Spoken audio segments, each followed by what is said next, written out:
نحمدہ و نصلی علی رسولہ الکریم اما بعد فاعوذ باللہ من الشیطان الرجیم بسم اللہ الرحمن الرحیم. I think it is the most difficult to introduce yourself to the people because I believe when you are celebrating Dignity Day, the person should know who you are. But for a brief introduction, I want to tell you that my name is Dr. Jamal Nasir. I am a philanthropist. I am running a laboratory, diagnostic laboratory with the name of City Lab. And I have been honored Pride of Performance in social work. I am the first doctor in Pakistan who has been awarded social Pride of Performance in social work, and I have also been awarded by President Zardari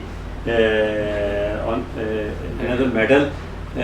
I have been awarded a lot of medal, and my basic principle of life is that to serve the humanity.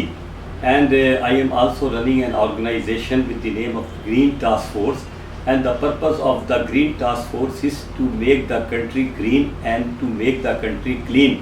And this was my dream which I started 22 years back, when people were thinking that I am a mad person, I am talking about the greenery, I am talking about the cleanliness.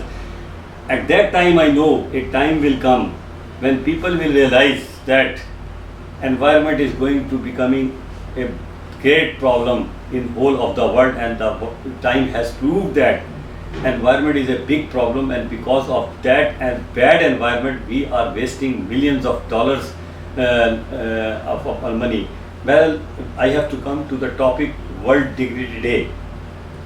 جیسا کہ you know کہ dignity day جو ہے every third Wednesday کو celebrate کیا جاتا ہے، اور ڈگنیٹی کا مطلب یہ ہے کہ ایگو، سیلف رسپیکٹ، کہ آپ نے اپنی عزت کو کیسے بنانا ہے اور دوسروں کی کیسے عزت کرنی ہے، اور جب آپ دوسروں کی عزت کریں گے تو کس طرح آپ نے اپنی ملک کی عزت کو دنیا میں بڑھانا ہے.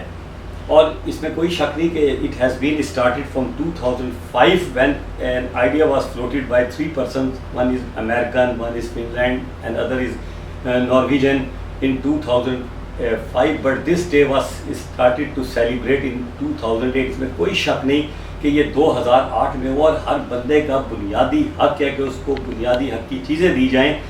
لیکن یہ تو حق اللہ تعالیٰ نے ہمیں جب دنیا بنائی تھی تو انسان کو تو اسی وقت اللہ تعالیٰ نے بہت بڑا حق دے دیا تھا. اور جو شعر ہے کہ انسان کی عصمت کو ترازو میں نہ تولو، انسان تو ہر دور میں انمول رہا ہے. اللہ تعالیٰ نے انسان کی عزت اس وقت بنوائی کہ جب اس نے فرشتوں کو، جو اللہ تعالیٰ کے سب سے چہیتے تھے، جو عبادت میں ان کا مقابلہ نہیں ہو سکتا تھا، اور اللہ تعالیٰ نے ان کو حکم دیا کہ تم انسان کو جو ہے سجدہ کرو. اور وہ بڑا تاریخی کلام تھا جو اس وقت فرشتوں اور اللہ تعالیٰ کے درمیان میں ہوا، کہ ایسی کیا بات ہے کہ آپ ان فرشتوں کو جو کہہ رہے ہیں کہ سجدہ کرو، ہم میں کوئی کمی ہے. تو اللہ تعالیٰ نے ایک بڑی تاریخی بات کی. قرآن کا سٹارٹ یہیں سے ہوتا ہے کہ یہ وہ علم جانتا ہے جو تم نہیں جانتے. یعنی کہ ہمارا تو دنیا جو بنائی گئی وہ نالج سے بنائی گئی، علم سے بنائی گئی. اور جب حضور، یہ علم ہی تھا جس کی بدولت دنیا کو بنایا گیا، اور پھر کچھ سوالات ہوئے جو فرشتے جواب نہیں دے سکے. اس طرح سے علم کی اہمیت اور انسان کی عظمت جو ہے وہ اللہ تعالیٰ نے اسی وقت بنا دی. اور دوسری، انسان کی عظمت 1,24,000 پیغمبر آتے رہے، وہ بیسیکلی تو انسان کی عظمت اور حقوق کی بات کرتے رہے.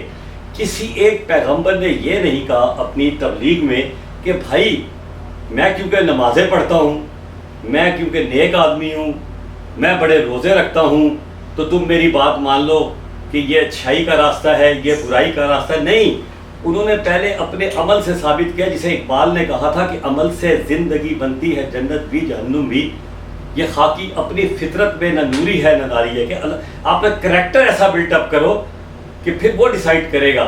تو اس وقت پھر ہم نے جو تھے اپنے راستے چنے. پھر جب حضور پاک صلی اللہ علیہ وآلہ وسلم کو دنیا میں لایا گیا تو آپ ان کی پوری تاریخ اٹھا کے دیکھ لیں کہ اس وقت آئے، اس وقت تھے جب اسلام میں بنیادی حقوق کوئی بیڑا غرق کر دیا گیا تھا.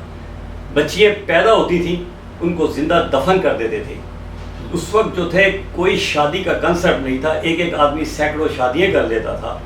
کسی کا کوئی حق نہیں تھا، زندہ وہی رہتا تھا جو ظالم تھا، جو بڑا آدمی تھا، اور جو مظلوم تھا وہ پستا چلا جاتا تھا۔ تو اس وقت اسلام ایک حقوق کے لیے دنیا میں ظاہر ہوا، اور حضور پاک صلی اللہ علیہ وآلہ وسلم کی آپ پوری کی پوری ہسٹری اٹھا کے دیکھ لیں کہ وہاں بھی انہوں نے یہ نہیں کہا کہ میں نماز پڑھتا ہوں، بلکہ انہوں نے لوگوں کے حق کی بات کی، انہوں نے لوگوں کے حقوق کی بات کی، انہوں نے انسان کی رسپیکٹ کی بات کی، انہوں نے لوگوں کی ڈگنیٹی کی بات کی۔ انہوں نے کہا کہ انسان کو اللہ تعالیٰ نے آزاد پیدا کیا ہے اور ہمیں کوئی حق نہیں پہنچتا کہ ہم اسے غلام بنا دیں۔ انہوں نے لوگوں کو بتایا کہ اپنے اعمال اچھے رکھو، لوگوں کے ساتھ اچھا سلوک کرو، بیواؤں کے ساتھ اچھا سلوک کرو، عورتوں کو رسپیکٹ دو، ماں باپ کے حقوق کا خیال کرو، اپنے بچوں کے حقوق کا۔ انہوں نے ہر چیز کو بڑی خوبصورتی کے ساتھ، جو ڈگنیٹی کی ایک ڈیفینیشن ہو سکتی ہے، اپنے لیے، اپنے ارد گرد کے لوگوں کے لیے، اپنے دوستوں کے لیے اور اپنے ملک کے لیے، اس کو بڑی خوبصورتی سے انہوں نے ایکسپلین کیا۔ اور اس لیے میں یہ سمجھتا ہوں کہ خاص طور پہ حقوق کی جب بات ہوتی ہے، ڈگنیٹی کی بات ہوتی ہے کسی کی، تو وہ جو اللہ حضور پاک صلی اللہ علیہ وآلہ وسلم نے اپنا آخری حج پہ خطبہ دیا، اس میں کہا تھا کہ کسی شخص کو کسی پہ برتری نہیں، all people they are equal, کوئی کالا گورے پہ، گورا کالے پہ، کوئی بڑا آدمی چھوٹے پہ۔ اور اصل انہوں نے کہا تھا کہ جو اعمال ہیں، جو تقویٰ ہے، جو آپ کا اخلاص ہے، وہ آپ کو جو ہے وہ ڈیسائیڈ کرے گا قیامت کے روز کہ آپ نے جنت میں جانا ہے یا دوزخ میں جانا ہے۔ تو حقوق تو ہمارے، اس کو کہتے ہیں، اس کو ہمارے متحدہ تک میں لکھا گیا ہے کہ وہ چارٹر آف ہیومینٹی کے حقوق ہیں اتنے زبردست۔ بہرحال ہم اب اور آگے چلتے ہیں۔ تو جب ہم آج کل اپنے ارد گرد دیکھتے ہیں اور ڈگنیٹی کو دیکھتے ہیں، تو اس میں کوئی شک نہیں کہ یہ جو ڈگنیٹی ہے یا حقوق ہے، اگر ہم بچوں کے حوالے سے دیکھیں تو یہ بچوں کے طالب علم کے اپنے حقوق ہیں، آپ کے استادوں کے اپنے حقوق ہیں، آپ کے جو ملازم ہیں ان کے حقوق ہیں، آپ کے ارد گرد رہنے والوں کے حقوق ہیں۔ خالی حقوق یہ نہیں کہ میرے حقوق ہیں، حقوق دوسروں کے بھی ہیں۔ اب بچے جو ہیں ان کے حقوق کیا ہیں کہ انہیں کسی بھی ملک میں آزاد تعلیم ملنی چاہیے، انہیں اچھی تعلیم ملنی چاہیے، انہیں ایک جیسی تعلیم ملنی چاہیے۔ ایسا نہیں ہونا چاہیے کہ جس کے پاس پیسے ہیں اس کو اچھی تعلیم مل جائے اور جس کے پاس پیسے نہیں ہیں اس کو اچھی تعلیم نہیں ملے۔ یہ فنڈامنٹل رائٹ ہے اور یہ حکومت کا کام ہے کہ وہ لوگوں کو اچھی تعلیم دے۔ اسی طرح ایک اور حق ہے بچوں کا کہ ان کو اچھے اساتذہ کرام میسر آئیں۔ بچوں کا حق ہے کہ بچے اپنے اساتذہ کرام کی عزت کریں۔ بچوں کا فرض ہے کہ اپنے بات کو رول ماڈل بنائیں۔ آپ یقین کریں کہ آج میں جو کچھ ہوئی ہوں وہ اس لیے ہوں کہ جو میں نے اپنے ٹیچروں کی رسپیکٹ کی۔ میں آج بھی، اللہ گواہ ہے، یہ سمجھتا ہوں کہ خدا کے بعد اگر اللہ تعالیٰ نے مجھے بنایا ہے تو میرے اساتذہ کرام کا بڑا رول ہے۔ تو میں سمجھتا ہوں کہ سب سے پہلے تو اساتذہ کے حقوق چلتے ہیں، ورنہ ہم لوگ اس شہر میں بڑی غربت میں ہم نے زندگی گزاری جب ہم انڈیا سے مائیگریٹ ہو کے آئے تھے۔ لیکن میری ماں نے نا اپنی خودی کو، کہ وہ جو شعر ہے نا علامہ اقبال کا، خودی کو کر بلند اتنا کہ ہر تقدیر سے پہلے خدا بندے سے خود پوچھے بتا تیری رضا کیا ہے، انہوں نے اپنی خودی کو برقرار رکھا۔ ہمیں ایک وقت کا شاید کھانا بھی کھلا دیا ہو، ہمیں انہوں نے ٹاٹ کے پھر بھی پڑھا دیا ہو، ہمیں لڑے کے کپڑے بھی پہنا دیے ہوں، لیکن ان کا ایک ویژن تھا کہ میں نے کسی سے ایک تو مانگنا نہیں ہے، کسی کے آگے ہاتھ نہیں پھیلانا ہے۔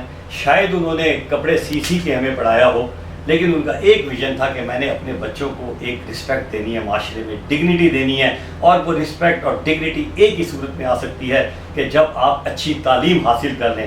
اور میری ماں نے، خدا کا شکر ہے کہ جب ہم نے اپنی تعلیم شروع کی تو ہم سب سے غریب لوگ تھے خاندان میں، لیکن میری ماں کی ویژن، اور میری ماں کوئی عام عورت نہیں تھی جب انڈیا سے آئی، وہ انڈیا میں شہزادی تھی، لیکن جب وہ اس ملک میں آئی، یہاں اس نے دیکھا، شہزادی سے مراد یہ نہیں کہ وہ والی شہزادی جو بڑا تاج پہناتی ہیں، شہزادی سے مراد ہے کہ اچھا دیکھ بھال دیکھا ہوا تھا، اور وہ مشرف کا جو چاندنی چوک پہ گھر تھا اس کے ساتھ رہا کرتی تھی۔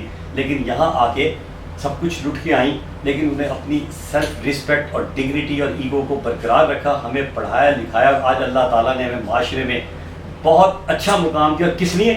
ایک اچھی ماں مل گئی جس نے ہمیں درس دیا کہ اپنی ڈگنیٹی کو قائم رکھنا ہے، آپ نے اپنی ایگو پہ کوئی کمپرومائز نہیں کرنا ہے۔ بہرحال زندگی میں جو ہے، یہ میں اس لیے بات بتانا ضروری سمجھتا ہوں کہ یہ نہ دیکھیں کہ میں نے آج ٹائی پہنی ہوئی ہے، یا آپ میں بھی بہت سارے لوگ ہوں گے جو کل علامہ اقبال بھی بن سکتے ہیں، قدیر خان بھی بن سکتے ہیں، قائد اعظم بھی بن سکتے ہیں، بڑے بڑے لوگ بن سکتے ہیں۔ لیکن ایک بات طے ہے کہ جب تک لوگوں کو ان کو حقوق ملتے رہیں گے، بندوں کو ملتے رہیں گے، طالب علموں کو ملتے رہیں گے، اساتذہ کرام، طالب علموں کو ایک اور بڑا امپورٹنٹ حق ہے، وہ ہے آپ کے ملازمین کا حق۔ یہ جو چھوٹے چھوٹے لوگ ہیں، ان کے اندر بھی ایک دل بسا ہوا ہے. یہ اور بات ہے اللہ تعالیٰ نے آپ کو بڑا آدمی بنا دیا, اللہ تعالیٰ نے آپ کو ایک اچھے اسکولوں میں ڈال دیا, ماشاءاللہ آپ جس اسکول میں پڑھتے ہیں وہ پاکستان کے موسٹ پریسٹیجیس اسکول ہیں, مطلب پاکستان کے ایک ڈریم لوگ سمجھتے ہیں کہ ان کے اسکولوں میں پڑھنا, جس کے لیے میں خیر اپریشیٹ کرتا ہوں اس سسٹم آف ایجوکیشن کو جس نے آپ جیسے اس کو اتنا ڈیولپ کیا اور ہمارے بچوں میں کانفیڈنس دیا. لیکن ان ملازمین کے بھی حقوق ہیں, ان ملازمین کی بھی ڈگنیٹی ہے, ان کو کبھی کمتر نہ جانیں. کبھی کبھی لوگ مجھ سے پوچھتے ہیں کہ یار آپ اتنی خدمت کرتے ہیں, کیونکہ میں نے اپنی زندگی کا ایک مقصد بنایا ہے کہ میں نے اس ملک سے لینا نہیں ہے, میں نے کوشش کرنی ہے ملک کو دینا ہے. میں نے لوگوں سے لینا نہیں ہے, کوشش کرنی ہے لوگوں کو دینا ہے. پہلی چیز کیا دینی ہے, آپ نے رسپیکٹ دینی ہے. بات چیت کرتے ہوئے آپ ایسے بات کریں کہ اس شخص کو یہ فیل ہو کہ آپ اس کی عزت بھی کر رہے ہیں, اس کی بات کو سمجھ بھی رہے ہیں, اور اس کی بات کو سمجھنے کے بعد اس کی مدد بھی کر رہے ہیں, اور وہ بندہ آئے تو اس کو محسوس ہو کہ میں تو یہ بھی ڈگنیٹی کا حصہ ہے. اور بھی ڈگنیٹی میں بڑی چیزیں آ جاتی ہیں, لیکن کوشش کریں کہ آپ تک مثال کے طور پہ آپ کے جو اسٹوڈنٹ ہیں بہت سارے بہت خوشحال نہیں ہوں گے, کوئی درمیانے درجے کے بھی ہوں گے, کوئی تھوڑے سے اس سے بھی کمزور ہوں گے. اب آپ مجھ سے ایک بندے نے سوال کیا, میں ایک ٹیکسی میں جا رہا تھا کہ ڈاکٹر صاحب آپ کے پاس تو اللہ نے بڑا دیا ہے, تو آپ اس لیے بہت زیادہ چیریٹی کر لیتے ہیں, سوشل ورک کر لیتے ہیں. میں نے کہا کہ آپ ٹیکسی میں جب بیٹھتے ہیں, اگر آپ ٹیکسی میں کوئی بچی بیٹھی ہے اس کو باحفاظت اپنے گھر پہنچا دیتے ہیں اور سواری کے ساتھ مسکرا کے پیش آتے ہیں, تو یہ عبادتوں کی بہتر ہے, یہ عبادتوں سے بہتر ہے کہ جو آپ ساری رات گزارتے ہیں. کیونکہ دیکھیں اسلام کے جو 5 اصول ہیں اس میں روزہ, نماز, زکوٰۃ, اپنی جگہ حقوق العباد یعنی کہ لوگوں کا حق, یعنی کہ لوگوں کی ڈگنیٹی, آپ کی رسپیکٹ, اس پہ کوئی معافی نہیں ہے. سب چیزیں معاف ہو جائیں گی. قیامت کے روز جو نہیں معاف ہوگا وہ یہ ہوگا کہ میرا آپ کے ساتھ کیا سلوک تھا, آپ کا میرے ساتھ کیا سلوک تھا, میں نے آپ کے ساتھ کیا لینا دینا کیا, میں نے آپ نے میرے ساتھ کیا لینا دیا, میں نے آپ کے ساتھ جھوٹ تو نہیں بولا, میں نے آپ کو تکلیف تو نہیں پہنچائی, میں نے آپ کو دھوکہ تو نہیں دیا, میں نے دوائیوں میں جعلی ملاوٹ تو نہیں کی. یہ مریضوں کے حقوق ہیں. آپ سن لیں, مریضوں کے بھی حقوق ہیں کہ آپ انہیں اچھی جعلی دوائیاں مت دیں خدا کے واسطے. میں ڈاکٹروں, مریضوں کا حقوق ہوتا ہے ڈاکٹر ان سے پیار سے بات کریں, نرسز ان سے پیار سے بات کریں. یہ اب مریض کے حقوق ہو گئے. ڈاکٹروں کے اور نرسز کے بھی حقوق ہیں کہ پیشنٹ کو چاہیے, وہ بھی بیچارے دن رات کام کرتے ہیں. تو آپ جس شعبے میں بھی جائیں گے ہر جگہ ہر آدمی کے حق اپنے بھی نظر آئیں گے اور دوسرے کے بھی نظر آئیں گے. لیکن سب سے آسان راستہ یہ ہوتا ہے کہ جب آپ کوئی فیصلہ کرنے لگیں, آپ یہ سوچیں کہ یار آپ سے کچھ سوال کرنے آتا ہے تو یہ سوچنے لگیں. مثلا میری لیبارٹری میں بہت ساری بچیاں میرے پاس کام کرتی ہیں, کافی زیادہ. جس دن میری بیٹیوں نے جاب شروع کی تو جب بھی کوئی بچی آتی ہے نا اور مجھ سے کوئی اپنا مسئلہ ڈسکس کرتی ہے تو میں سوچتا ہوں کہ اگر میری بیٹی سامنے, جب وہ لڑکی کھڑی ہوتی ہے یا بچی, میں کہتا ہوں اگر میری بیٹی نے مجھ سے یہ سوال کیا ہوتا یا اپنا مسئلہ ڈسکس کیا ہوتا تو میں کیا جواب دیتا. آپ یقین کریں 1 منٹ سے پہلے جواب مل جاتا ہے اور میں اس کا مسئلہ حل کر دیتا ہوں. بات یہ کہ ہم صرف یہ سوچ لیں. گھروں میں کیا ہوتا ہے, ناراض نہیں ہونا میری بات سے بچوں میرے, کہ آپ نے روز دیکھا ہو گھروں میں جھگڑے ہوتے ہیں. ہوتا یہی ہے کہ ماں جو ہے وہ بہو کو اپنی بیٹی بنانے کو تیار نہیں ہے, بہو جو ہے وہ ماں کو اپنی ساس کو اپنی ماں کا درجہ دینے کو تیار نہیں ہے. جس دن ہم نے لوگوں سے دوسروں کے حقوقوں کو سمجھنا شروع کر دیا اس دن مسئلے حل ہو جائیں گے. بہرحال میں چاہوں میں آپ کو صرف اتنا ہی کہہ سکتا ہوں کہ برنارڈ شاہ کا مجھے بڑا خوبصورت واقعہ یاد آ گیا کہ جب دوسرے جنگ عظیم زوروں پر تھی اور برطانیہ پر اتنے حملے ہو رہے تھے کہ یوں محسوس ہوتا تھا کہ برطانیہ جو ہے وہ ختم ہونے والا ہے, تباہ ہونے والا ہے. تو جارج برنارڈ شاہ سے کسی نے آ کے کہا کہ حضور یہ تو بڑے مشکلات میں ہیں, ہمارا کیا ہونے والا ہے. اس نے صرف ایک سوال کیا تھا, کیا لوگوں کو انصاف مل رہا ہے, کیا لوگوں کو ان کے حقوق دیے جا رہے ہیں. لوگوں نے کہا جی بالکل انصاف مل رہا ہے, لوگوں کو حکومت. اس نے کہا برطانیہ کو کوئی تباہ نہیں کر سکتا. اور تاریخ گواہ ہے کہ وہ برطانیہ نے وہیں سے پھر واپس ہوا اور انہوں نے اگین اس وقت پوری دنیا میں اگر آپ دیکھیں برطانیہ نے پوری دنیا کو اپنے کنٹرول میں لے لیا ہے. تو یہ حقوق جو ہے نا یہ ہر بندے کے ہیں, ہم اس سے روح گردانی نہیں کر سکتے. بہرحال میں چاہوں تو بہت بول سکتا ہوں, مجھے پتہ ہے بچے بیچارے بڑے مصروف ہیں, لیکن میں دیکھیں نا حقوق کی بات کریں. حقوق یہ دیکھیں حضرت بلال حبشی ایک کالے حبشی ہیں اور جب تک وہ اذان نہ دیں تو سورج ہی نہیں نکلتا. ان کو کتنی بڑی بشارت تھی کہ وہ خانہ کعبہ پہ جو پہلی فتح مکہ کے بعد اذان ہوئی وہ انہوں نے دی, اور بیت المقدس میں جو پہلی اذان دی گئی وہ بھی حضرت بلال کی اذان ہے. اور حضرت بلال جو ایک کمی کمین ہم جن کو کہتے ہیں آج کے دور میں، اللہ معافی دے ان کے لیے نہیں میں کہہ رہا، آج جسے ہم بڑا عام نیچے گریڈ کا انسان سمجھتے ہیں آج کے دور میں، وہ جب تک اذان دیتا ہے تو اس کی اذان جو ہے 7 آسمانوں میں بھی گونجتی ہے، تو یہ لیول ہو جائے۔ بہرحال اللہ تعالیٰ آپ بچوں کو بہت خوشیاں دے، آپ کی اساتذہ کرام کو جو کچھ آپ کے ساتھ محنت کر رہی ہیں اس کا جزا دے، ان کو اس کے صدقے ان کے سارے معاملات اچھے فرمائے، اور آپ لوگوں کو اللہ تعالیٰ ہمارے ملک کا ایک روشن مستقبل بنائے، اور کوشش کریں کہ زندگی میں 2 کام نہ کریں۔ یہ میرا آخری میسیج، ایک حرام نہیں کھانا اور ایک جھوٹ نہیں بولنا۔ جس دن میں نے پوری اپنی گفتگو میں آپ کو یہ نہیں کہا کہ نماز پڑھو روزے رکھو، وہ تو ایک فرض ہے، پڑھ لیں گے اچھی بات ہے، نہیں پڑھیں گے شاید اللہ معاف بھی کر دے گا، لیکن جھوٹ کو اللہ معاف نہیں کرے گا، حرام کو کھانے کو معاف نہیں کرے گا، کسی کی زیادتی کو زیادتی کریں گے برداشت نہیں کرے گا۔ آپ کی زیادتی ہوگی، آپ معاف کر دیں گے تو شاید معاف ہو جائے گا، لیکن جب تک آپ معاف نہیں کریں گے۔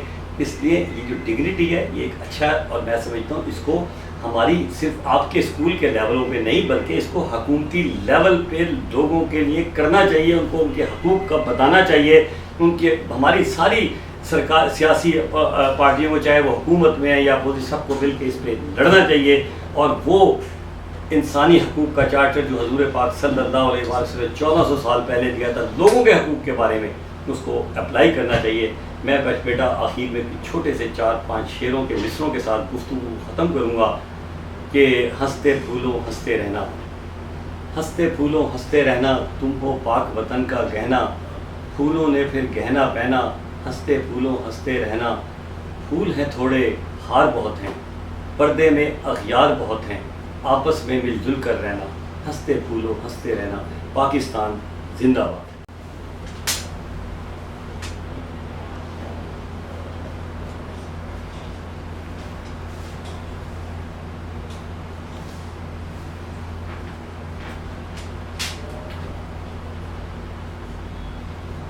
وعلیکم السلام بیٹا۔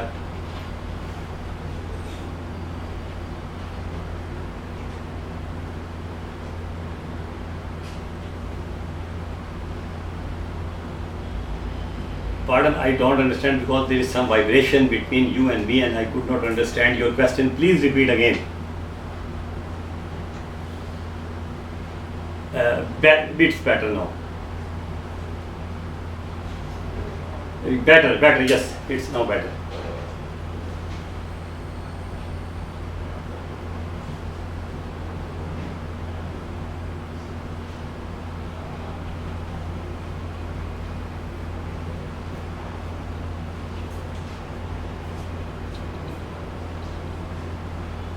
Oh, I totally agreed with you, my dear. You have raised a very beautiful question کہ why it is celebrated only one day. It should be celebrated 365 days. اور یہ جو ہے نا ہم روزانہ، میں نے جو آپ کو آخری پیغام دیا، اگر آپ اپنے حق کو جانتے ہیں، اپنا جو ہے آپ روزانہ اٹھے صبح سوچیں یار میں نے جو ہے نا آج اپنے حق کی بات کرنی ہے اور لوگوں کو حقوق دینے ہیں۔ یہ تو ہمارے اسلام نے صبح اٹھ کے کہا ہے، نماز پڑھیں تو اس میں سارا کچھ یہیں سے شروع ہو جاتا ہے۔ تو آپ یہ سوچ کے چلیں، صحیح فرمایا آپ نے، یہ وہ قومیں کرتی ہیں ڈگنیٹی سیلیبریٹ ڈے، جہاں اصولی طور پہ اب ہمیں زیادہ ضرورت ہے، ان کے ملکوں میں اتنی ضرورت نہیں ہے، وہ بڑے اچھے ہو گئے ہیں، انہوں نے حقوق دینے شروع کیے ہیں۔ میں پچھلے دن امریکہ گیا، آپ یقین کریں ہم نام کے ہم مسلمان رہ گئے ہیں، ناراض نہیں ہونا میری بات سے، لیکن پریکٹیکلی ہم اگر پریکٹیکل اسلام میں آ جائیں تو انہوں نے دکھا دیا، صرف ان کا یہی ہے کہ ان کے شاید ہمارے اندر سب کلمے کا رہ گیا۔ تو میں آپ سے اتفاق کرتا ہوں میرے بچے کہ یہ جو ہے ہمیں بلکہ ڈیلی سیلیبریٹ کرنا چاہیے، بلکہ میں تو سمجھتا ہوں آپ کی ٹیچرس کو کہوں گا کہ صبح جب اٹھیں، جب کلاس روم اسٹارٹ کریں تو یہ بسم اللہ پڑھ کے کہیں کہ بیٹا آج سے آپ نے عہد ڈیلی کرنا ہے کہ کسی کا ایک نہ ایک کوئی اچھا کام روز کر کے دینا ہے، بس یہ ڈیلی ہونا چاہیے۔ بڑا اچھا سوال کیا، میں اپنے والد صاحب سے ایک اکثر سوال کیا کرتا تھا، بہت ہو گئے، کہ آج کے دور میں قائد اعظم علامہ اقبال، مولانا ظفر احمد انصاری، مولانا ظفر اور بڑے بڑے شاعر سر سید احمد خان کیوں پیدا نہیں ہو رہے؟ تو ان کا جواب بڑا خوبصورت تھا، ان کا پیدا تو ابھی بھی ہوتے ہیں لیکن وہ چھوٹے چھوٹے ہوتے ہیں۔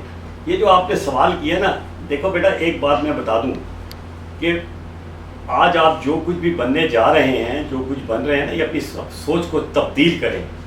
یہ تو سوچتے ہی نہیں نا. یہی تو آپ نے دیکھے نا آج ڈگنیٹی کا کیا ہے, ڈگنیٹی کا یہی تو اپروچ ہے. آپ نے یہ نہیں سوچنا, آپ یہ سوچیں گے جو ٹیچر آپ کو پڑھا رہے ہیں, والد تو والدین تو پال کے اسکول میں بھیج دیتے ہیں, آپ کو کالجوں میں بھیج دیتے ہیں, اصل تو گرومنگ یہ کر رہے ہوتے ہیں. گھر میں باپ آپ کو تھپڑ بھی مارتا ہے تو آپ برداشت کر لیتے ہیں, ماں آپ کو دو برا بھلا کہہ لیتی ہے آپ برداشت کر لیتے ہیں. ہمیں یاد ہے جب ہم اسکول میں پڑھا کرتے تھے, مجھے پورے اسکول کے سامنے ٹیچر نے صبح 7 بجے دسمبر کو 16 ڈنڈے مارے تھے. میرے گھر سے کوئی اٹھ کے نہیں گیا کہ بھائی آپ نے کیوں ڈنڈے مارے, کیونکہ اس کو پتہ تھا اسکول بھی اچھا ہے, ٹیچر بھی اچھے ہیں. جس معاشرہ چینج ہو چکا ہے, ہم نے خود بھی اس ٹیچروں کو وہ رسپیکٹ نہیں دے رہے جو ان کو دینے کا حق ہے. اس لیے اگر آپ یہ بات کہتے ہیں, ابھی بھی ان کی مہربانی ہے, ابھی بھی لوگ دیکھیں نا انجینئر بن رہے ہیں, ڈاکٹر بن رہے ہیں, بڑے بڑے لوگ بن رہے ہیں, وکیل بن رہے ہیں, profession, and this is because of the hard work and honesty of the teachers. اگر یہ بالکل ہی زیرو کرتے ہیں تو ایسا بھی نہیں ہے. تو بیٹا آپ کو قربانی دینی ہے, دیتے رہیں. اسی لیے تو ماں کے پاؤں تلے جنت بھی کہا گیا. اسی لیے حضرت علی کا قول تھا. آپ تو بڑی بات کر رہے ہیں. حضرت علی سے کسی نے پوچھا کہ آپ علم کے بارے میں بتائیں. ان کا اگر کوئی مجھے ایک لفظ بھی سکھا دینا علم کا تو میں اس کا غلام بن جاؤں گا. وہ اس دور کا غلام یہ ہوتا تھا 24 گھنٹے کام کرتا تھا. تو اسلام کی, لیکن ہم طالب علم بھی اس طرح ٹیچروں کو رسپیکٹ پے بیک نہیں کر رہے. ناراض نہیں ہوگا بیٹا میری بات سے. Thank you. اور حوث کا شکار ہوتا ہے, نفسا نفسی کا شکار ہو گیا ہے. سوشل میڈیا نے اتنا فاسٹ کر دیا ہے. آپ کے ٹی وی ڈرامے جب آپ کھولتے ہیں تو ہر ڈرامے میں ایک گھر کو دکھاتے ہیں جو محل کی طرح ہوتا ہے. اس گھر کو دکھاتے ہیں, اس کے اندر گاڑیاں کھڑی ہوتی ہیں. اس لڑکیوں کو دکھاتے ہیں, کپڑے وہ اس قسم کے پہنتے ہیں جو 30-40-50 ہزار لاکھ سے کم کا نہیں ہوتا روٹین میں گھر کے اندر. تو یہ جو ساری چیزوں کا امپیکٹ ہوتا ہے وہ ہماری نئی جنریشن پہ ہوتا ہے. تو سب سے بڑا قصور آپ کا نہیں, سب سے بڑا قصور ہمارا, ہمارے سوشل میڈیا کا, ہمارے اداروں کا ہے کہ ان کو چیزیں مطلب بہت. آپ ٹی وی میں کبھی آپ نے ڈرامے دیکھے کہ غریب کا بھی ذکر کر دیں, کسی بھوکے ننگے کا بھی بتا دیں, کسی کا بتائیں کہ باپ کا رکشا کیسے چلا کے کس طرح اپنی بچی کو پڑھا کے بچے کو پڑھا کے آگے تک پہنچاتا ہے. کبھی کسی نے آپ نے ٹی وی کے ڈرامے میں دیکھا کہ کسی بڑے آدمی کی ہسٹری دکھائی گئی ہو کہ کس طرح اس نے سڑک کے اوپر اس لالٹین کے نیچے بیٹھ کے جو سڑکوں پر چلا کرتی تھی بڑا آدمی بنا. ہمارے معاشرے میں یہ جو سوشل میڈیا اس نے اس طرح کا ماحول کریٹ کر دیا ہے کہ اب ہر بندہ یہ ایک خواب بنا لیا, اس نے ڈریم بنا لیا کہ یہ چیز. اچھا ایک تو ہوتی ہے کہ جیسے میں نے محنت کی, میں نے آپ کو بتایا کہ میں نے لنڈے کے کپڑے پہنے, میں نے آپ کو بتایا ہم نے ٹاٹ پہ پڑھا ہے, میں نے سرکاری اسکول سے پڑھا ہے, میں نے سارا کچھ بتایا, لیکن ایک بڑا ٹائم لگایا وہاں تک پہنچنے کے لیے. آج کی جنریشن صرف یہ چاہتی ہے کہ ہم نکلیں اور یہ سارے جو خواب ہیں نا وہ ہمارے سامنے اسی وقت پورے ہو جائیں. بیٹا ایسا نہیں ہوتا. آپ کسی بھی کامیاب آدمی کو, ایون اپنے بزرگوں کو پوچھے گا تو انہوں نے بڑی مار کھائی ہوگی بڑا آدمی بننے میں. تو ہمارا یہ ہے کہ ہم بہت جلدی میں ہے, بس اتنا مسئلہ ہے. Thank you. بیٹا ایک اور اچھا کوشچن کر دیا. میں آپ سے ٹوٹل اتفاق کرتا ہوں. میں تو کہتا ہوں کالج میں, میڈیکل کالج میں, اب آپ نے بڑا اچھا سوال کیا. اس وقت ہمارے جو یونیورسٹیاں ہیں اور جو پروفیشنل کالج ہیں وہ فیشن کے گڑھ بن چکے ہیں. اب ہوتا کیا ہے, جو بچی نے پہلے سوال کیا تھا نا, اب پرابلم وہی آ رہی ہے کہ ایک بچی تو جو ہے وہ بڑے لچ پچ کر کے, یا بچہ کپڑے پہن کے ایسے آئے گا, جوتے اس نے برانڈیڈ پہنے ہوں گے, اور ایک بچہ ایسا ہوگا جو رحیم یار خان کے کسی گاؤں سے. میں ایسے بچوں کو بھی جانتا ہوں جن کے باپ پوسٹ مین ہیں میڈیکل کالج میں, جن کے باپ یقین کریں آپ صفائیوں کا کام کرتے ہیں, جن کے باپ. میں تو آپ سے پورا اتفاق کرتا ہوں کہ یہ جو کچھ آپ نے کہا ہے, یہ رسپیکٹ, یہی جو ڈسپلن ہے, یہی جو ڈگنیٹی کا کانسیپٹ ہے, یہ ایون کالجز میں بھی ہونا چاہیے جو انٹر کے ہیں, پروفیشنل کالج میں بھی ہونے چاہیے, یونیفارم بھی ہونا چاہیے تاکہ ایکویلٹی نظر آئے. وہ جو ایک ریس کا ایلیمنٹ ہوتا ہے نا کہ ایک تو یہاں بہت اوپر جا رہا ہوتا ہے اور ایک بہت نیچے ہوتا ہے, تو وہ بڑی تباہی پھیلاتا ہے پھر آگے جا کے. بالکل میں آپ سے اتفاق کرتا ہوں. اپنے لیے تو جیتے ہیں سب کام میں ہے, زندگی کا مقصد اوروں کے کام. اور ایک بڑا خوبصورت علامہ اقبال نے کہا تھا کہ داغ سجود تیری پیشانی پہ ہوا تو کیا ہوا, کوئی ایسا سجدہ کر کے زمین پہ نشان رہے. یعنی کہ آپ جو ہے کوئی ایسا کام کریں کہ دوسروں کو نظر آئے. اور آپ نے کہا سیلف رسپیکٹ, ہاں ایک حد تک, لیکن اگر کوئی آپ کی ڈگنیٹی کو خراب کر رہا ہے اور آپ کی سیلف رسپیکٹ کو تباہ برباد کرنے کی کوشش کر رہا ہے, پھر then do not compromise on that. پھر وہ کرسچینٹی کا یہ اصول ہے کہ ایک گال پہ تھپڑ مار ہے دوسرے کو آگے کو نہیں. میرا مقصد یہ ہے کہ دیکھیں بنیادی اصول تو یہ ہے کہ خود اپنی رسپیکٹ لوگوں سے کرائیں اور لوگوں اس کو رسپیکٹ کریں. یہ اسلام کا بنیادی اصول ہے, اس میں کوئی ٹھکی چھوئی بات نہیں ہے. اس لیے جو جتنی کرے پھر بھی کوشش کریں کہ آپ اس کو معاف کر دیں, ٹالریٹ کر دیں. اور حضور پاک صلی اللہ علیہ وسلم نے جو جنت میں بشارت ایک ہی شخص کو جو دی تھی نا کسی بات پہ، وہ یہی تھی فارگیونیس پہ، کہ رات کو سوتے ہوئے معاف کر دیتا تھا. اور اللہ حضور پاک صلی اللہ علیہ وسلم نے کہا یہ جنتی آدمی ہے، اور کسی کو نہیں کہا، وہ تو ہمارے جو 12 تھے ان کو کہا، لیکن جنت کی بشارت اتنی. تو اس لیے کوشش تو یہی کریں گے کہ وہ تکلیف پہنچائے بھی، آپ اپنا فرض ادا کرتے رہیں، کہیں نہ کہیں اس کو شرمندہ ہوگا، ورنہ اللہ تعالیٰ نے آپ کو اس کا اجر مل جائے گا. بیٹا تھینک یو ویری مچ. کیا آپ کا سوال بیٹا بالکل صحیح ہے کہ ٹیکنالوجی کا استعمال کبھی بھی برا نہیں ہوتا. مثال کے طور پہ جب ایٹم بم بنایا گیا تو ایک ایٹم سے جو بجلی پروڈیوس ہوتی ہے پورے ملک چلتے ہیں، لیکن جب وہ ایٹم ناگاساکی اور ہیروشیما میں گرتا ہے تو آپ لاکھوں لوگوں کو مار دیتے ہیں. جو سوشل میڈیا ہے یہ بہت زبردست چیز ہے، میں نے اس کا اختلاف نہیں کیا.